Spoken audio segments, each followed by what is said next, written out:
দাঁড়া! এত বড় সাহস যে আমার বাবার গলায় জুতার মালা দিচ্ছস, কেন দিচ্ছস? এত বড় সাহস কে দিছে? তুই সাহসের দেখছস কি? আরে তোর এই বাড়ি থেকে বাইর করে দিছিল, আজকে আবার এই বাড়িতে কেন ঢুকছস? এই যে তোর বাপ, তোর জন্মদাতা বাপ একটা চোর, নিয়মিত চুরি করতে করতে আমাদের সংসারটার মধ্যে আগুন ধরায় ফেলাইছে। নিয়মিত হাজার হাজার টাকা চুরি করে। টাকা কামাই করতে কতটা কষ্ট লাগে এটা একমাত্র আমি বুঝি। আজকে যখন চুরি করে ধরা খাইছে তখন আমি আর সূর্য মিলে ডিসিশন নিছি, এই বুইরারে তোর বাপেরে, এরা আমার বাপ বইরা পরিচয় দিতে লজ্জা লাগতেছে, ওর এই জুতার মালা পরায় এই বাড়ির থেকে বাইর করবো। তুমি ঠিকই বলছো, জুতার মালা গলায় পরিয়ে এই বাড়ির থেকে বের করে দিতে হবে।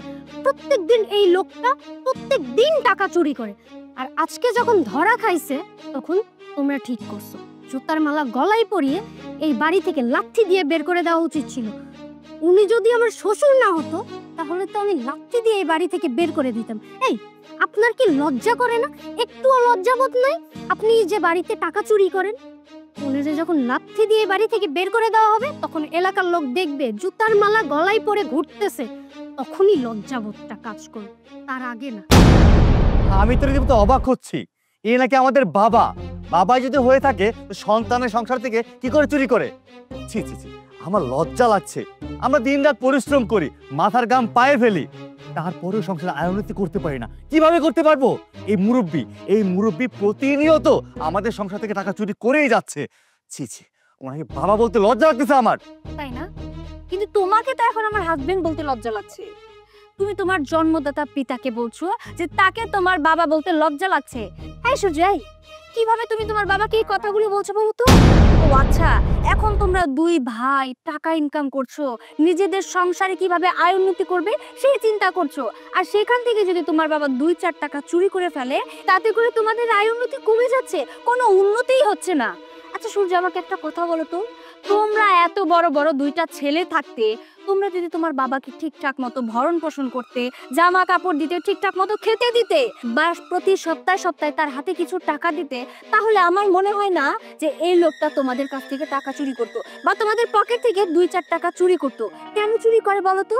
তোমরা শুধু দেখছো লোকটা চুরি করছে, কেন চুরি করছে সেটা তুমি একবার জিজ্ঞেস করার চেষ্টা করলে না? আরে এই মানুষটা তো ঘরে পড়ে যায়নি, এই মানুষটা তো একটু বাইরে যায়, মানুষের সাথে চলাফেরা করে।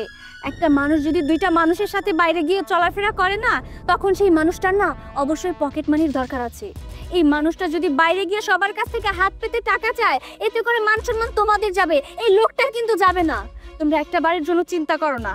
আমার কাছে তুমি মাঝে মধ্যে কিছু টাকা দাও, সেই টাকা থেকে আমি বাবাকে হাত খরচ দিই।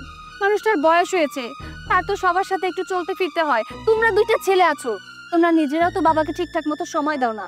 সময় দিবে কি করে? কারণ তোমরা তো বাবাকে বাবাই মনে করো না, কারণ সে তো একটা চোর, এই বাড়ির চোর, যার কারণে এই চোরটাকে চোর অপবাদ দিয়ে জুতার মালা পরিয়ে এই বাড়ি থেকে বের করে দিতে চাচ্ছ। আরে যে লোকটাকে দেখো না, রক্ত কাকে বলে? রক্তের সন্তান উনি যেমন, রক্তের সন্তান তোমরা দুইজনও তেমন। তাহলে উনি যদি ওনার বাবাকে সম্মান করতে পারে, ভালোবাসতে পারে, তোমরা কেন পারো না সূর্য? আমি তোমাকে এত করে বোঝানোর চেষ্টা করি যে মেজো ভাইজান যেহেতু বোঝে না, তুমি অন্তত বোঝার চেষ্টা করো। তুমি যদি জিনিসটা বোঝো তাহলে তুমি মেজো ভাইজানকে বোঝাতে পারবে, তাহলে আস্তে আস্তে আমাদের সংসারটা একদম সুখের সংসার হয়ে যাবে। কিন্তু না, আমি না তোমাকে বোঝাতে পেরেছি, না এই বাড়ির কাউকে বোঝাতে পেরেছি। বাই দ্য ওয়ে, তোমার সাথে আমি একটা কথা বলতে চাই না। ভাইজান, আপনি আমাকে একটা কথা ক্লিয়ার করে বলুন তো, আমার মেজো ভাসুর যে বাবার গলায় জুতার মালা পরাচ্ছে, সেই কথাটা আপনাকে কে বললো?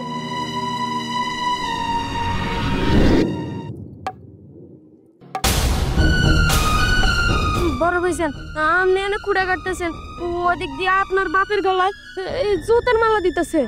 কি কইতেছিস এটা তুই? আব্বারে জুতার মালা গলায় দিচ্ছে কেন? কি হইছে? আপনার বাপে নাকি টাকা চুরি করছে, এর লেগে আর জুতার মালা দিতেছে। আপনি তাড়াতাড়ি যান। বুঝতে পেরেছি, একেই বলে রক্ত। দেখেছো রক্ত কাকে বলে? রক্তের জন্য রক্তের টান দিয়েছে বলে নিজের বাবার সম্মান বাঁচাতে এখানে এসে পড়েছে। নিজের 2 সন্তান তার বাবাকে সবার সামনে, তার বৌমাদের সামনে জুতার মালা পরাতে যাচ্ছিল, আর সেই সম্মানটা রক্ষা করেছে তার বড় ছেলে। এবার বুঝতে পেরেছো ভালোবাসা কাকে বলে? দাঁড়াও, তুই আমার যা বোঝার বুঝে গেছি, আমার আর কিছু বলতেই হইব না। বাবা, আমি তো তোর বড় সন্তান, তুমি আমার বাড়ি থেকে বের করে দিচ্ছ, তাতে আমি কোনো দুঃখ পাই নাই। যখন তোমার মুখটা দেখি আমি মনে করি আমার বটগাছটা এখনো পাইছে আছে। তোমার সুখের জন্য, তোমার সন্তানদের সুখের জন্য আমার বাড়ি থেকে বের করে দিচ্ছ, আমি কোনো কষ্ট পাই নাই। কিন্তু জানো বাবা, আজকে আমার অনেক কষ্ট লাগতেছে। তুমি বুঝতে পারছো তো? তোমার রক্ত, আমিও তোমার রক্তের সন্তান, এই দুটো তোমার রক্তের সন্তান। যে সন্তান করার জন্য তুমি সারা জীবন আমাকে পর ভাবছো, ওগো আপন ভাবছো, ওখানে মানুষের মতো মানুষ বানাইছো। ওর মানুষ হচ্ছে টাকা আলা হয়েছে, টাকা পয়সা ইনকাম করা শিখছে। আমি চাষাই রয়ে গেলাম বাবা। দেখো তোমার সন্তানেরা তোমার বাড়ির থেকে বের করে দিতেছে জুতার মালা গলায় দিয়া। এই শিবু, তুই আমার ছোট, তুই আমার ছোট ভাই। তুই কি জানিস না বাবা মা চলতে গেলে তাদের পকেট খরচ দিতে হয়? কয় টাকা দিছস? আমার বাড়ির থেকে বের করে দেওয়ার পরেও আমি সব সময়ের জন্য চাষঠালে ভরে রাখতাম। আমার বাবা যা খাইবো আমি বিল দেব। কিন্তু বাবা করতো সবসময় না না, যে পোলারে বাড়ি থেকে বের করে দিছি, যে পোলার মুখে আমি সোনকালি মাখাই দিয়েছি, সে পোলার ইনকাম খাইতে চাই না। আমার যে দুটো সন্তান আছে, আমার দুটো সন্তান আমার দেখাশোনা করে। কি দেখাশোনা করছস? এই সুটকট পইরা টাকা কামাইয়া কি করবি তোরা? মরবি না? তোর তো মরণে ভয় না, তোর মরণে ভয়ই থাকতো। বাবার গলায় জুতোর মালাতে বের করে দিতে পারতি না। সূর্য, সবচেয়ে বেশি ভালোবাসতো বাবা তোরে, আর তুই দাঁড়ায় থেকে নাটক দেখতেছস। বাবার গলায় জুতোর মালা ভরাইয়া বাড়ি থেকে বের করে দিতেছে, আর তুই দাঁড়া দেখতেছস। যাক, ভালোই হইল আজকে তোদের আসল রূপটা এই লোকটা দেখতে পারলো, যে আসলে কে আপন কে পর। বাবা, বুঝতে পারছো তো? এইবার বোঝো তোমার সন্তানেরা কেমন। হয়েছে হয়েছে, বাবার জন্য অনেক দরদ না, অনেক মায়া। ঠিক আছে, ওরে বাপ রে তুই রয়ে যা, তোর বাপ রে এবার রাখতে চাই না, রয়ে যাও তোর বাপ রে। আর একটা কথা বলবি না। হ্যাঁ, আমার বাবার জন্য আমার মায়া লাগে, আমার বাবার জন্য আমার দরদ লাগে। কেন লাগে জানোস? সেই ছোট্ট কালে মার্ডার হারাইছি, যেদিন থেকে এই বাড়িতে তোগো মা এলো, মানে আমার সৎ মা আসলো, আমি মনে করছিলাম আমার মার্ডারে ফিরে পাইছি। কিন্তু আমার বাবার সৎ মার কথা শুনে আমারে পর করে দিল।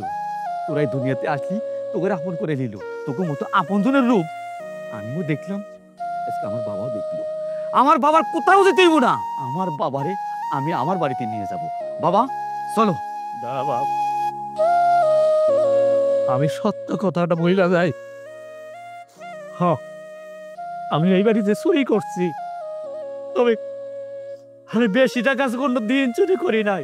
2, 4, 10 টাকা 20 টাকা চুরি করছি, শুধু দোকানে বসে চা খাওয়ার জন্য। আর তোমরা সবাই আমার অপবাদ দিলা, আমি নাকি তোমাদের হাজার হাজার টাকা চুরি করছি। বিশ্বাস করবো, আমি এত টাকা কোনো দিন চুরি করি নাই। আমি কোনো দিন তোর কোনো কথা শুনি নাই। তোরে আমি পর কইরা দিছিলাম, তোরে বাড়ির থেকে বার কইরা দিছি। আমি ভাবছিলাম ওর আমারে সুখে রাখবো, শান্তিতে রাখবো না, ওরা আজকে আমার জুতার মালা গলায় দিতেছে। আমি আর এই অপবাদ নিয়া এই বাড়িতে থাকবো না, তোর সাথেই চলে যাবো। না বাবা, যাওয়ার আগে কিছু হিসাব নিকাশ আছে। আমি কোনোদিন কোনো সময় তোমারও বলি নেই, আমার সৎ মারও বলি নেই, সৎ ভাইদেরও বলি নেই। তুমি সত্য করে বলো তো বাবা, এই বাড়িটা কার? এই বাড়িটা আমার নাকি আমার মায়ের, নাকি তোমার, নাকি তোমার সন্তানদের? বলো বাবা, একটু সত্য করে বলো। এই বাড়িটা আমার না, এই বাড়িটা তোর মার। তোর মার এই বাড়ি। আমি এই বাড়িতে ঘর জামাই থাকতাম, সেই সূত্রে এই বাড়ির মালিক তো ওরা না। এবার কান্ডা করে শুনতে পারছোস? আমি এই অধিকারটা নিয়ে কখনো কোনোদিন দাঁড়াই নাই, একটাই কারণে, আমার মা তো দুনিয়া ছেড়ে চলে গেছে। তোরা সুখে থাক, শান্তি থাক। আমার বাবা সুখে থাক, শান্তি থাক। কোনোদিন এই বাড়ির দাবিলে আসি নাই। কেন আসি নাই? আমার বাবার সুখের কারণে। কিন্তু যারা আমার বাবার গলায় জুতার মালা পরে বাড়ি থেকে বের করে দিচ্ছে, তাদের স্থানে এই বাড়ি তুইব না। এই বাড়িটা আমার, আর আমার বাড়িতে এই ধরনের লোক একটাও থাকতে পারবে না। যা, এই বাড়ি থেকে এই মুহূর্তে বেরো যা। আসলে আমরা বুঝতে পারি নাই, অনেক বড় ভুল করে ফেলাইছি, তোমার সাথে খারাপ ব্যবহার করছি। আমি কথা দিতেছি আর কোনোদিন তোমার সাথে এরকম খারাপ ব্যবহার করবো না, তুমি আমার মাফ করে দাও। আর ভাইজান, আজকের পর থেকে তুমি কোথাও যাবে না, তুমি এই বাড়িতেই থাকবে, আমরা সবাই আবার একসাথে থাকবো। হ্যাঁ ভাইজান, আসলে আমি তো সবার ছোট, আমি না বুঝে ভুল করে ফেলেছি। আমি শিবু ভাইয়ের সাথে সাথে বাবাকে অনেক অপমান করে ফেলেছি, আমি কোনো কিছু বুঝতে পারিনি। ভাইজান, তুমি তো বড় ভাই, তুমি ভাবিকে দিয়ে আমাদের বাসায় চলে আসো, আমরা সবাই একসাথে থাকবো। আর আমরা কখনো বাবাকে অসম্মান করব না, তোমাকে অসম্মান করব না। প্লিজ ভাইয়া, আমাকে ক্ষমা করে দাও। বাবা, বাবা প্লিজ আমাকে ক্ষমা করে দাও তুমি। মাপ ওই উপর আল্লাহ করবো কিনা তাও আমি জানি না, কিন্তু আমি তোকে দুজনে কখনো মাপ করব না। যারা নাকি আমার বাবার গলায় জুতার মালা দিচ্ছে, তাকে মাপ কখনো কোনোদিন হইতে পারে না। যা, এই বাড়ি থেকে এই মুহূর্তে চলে যা। আমার মায়ের বাড়িতে আমার বাবা থাকবে, আজকের পরে থেকে আমি থাকবো, তোদের সাথে আমার কোনো সম্পর্ক নেই। যা, বের হয়ে যা। কি হলো, দেখ।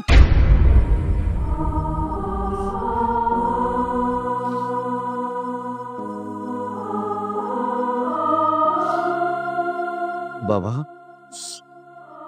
বাবা তুমি কষ্ট পেও না বাবা, আমি তো বেঁচে আছি, যতদিন আমি বেঁচে আছি আমার রক্ত বিক্রি করে হইলেও আমি তোমার সেবা যত্ন করবো, তোমার সুখে দুঃখে সবসময় থাকবো বাবা।